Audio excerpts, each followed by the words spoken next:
Hello বন্ধুরা, আজকে আমি দেখাবো মিনি কাটিং মেশিন। আমরা কাপড় কাটি যখন বেশি পরিমাণে কাপড় হয় তখন আমরা এই মিনি কাটিং মেশিনটা দিয়ে কাপড় কাটি। তবে এটার কিছু নিয়ম আছে, এটার কতগুলো সেফটি গার্ডের প্রয়োজন আছে।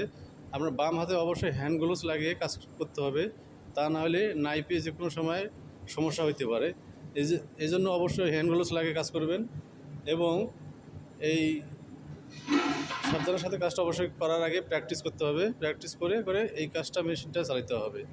তাই অবশ্যই ভিডিওটা দেখুন মনোযোগ সহকারে। আমরা এরকম মার্ক করে নিয়েছি, তারপরে এগুলো সুন্দরভাবে আমরা কাটিং করতেছি। তাই আপনারাও অবশ্যই দেখে দেখে এই কাজগুলো শিখতে পারবেন এবং নিজেও কাজ শিখুন এবং অন্যকে কাজ শেখার উৎসাহিত দিন। নিজের হাতে কাজ শিখুন, নিজের ভবিষ্যৎ নিজেই গড়ে তুলুন। ধন্যবাদ সবাইকে এবং ভিডিওটা ভালো লাগলে অবশ্যই চ্যানেলটা সাবস্ক্রাইব করবেন। ধন্যবাদ সবাইকে।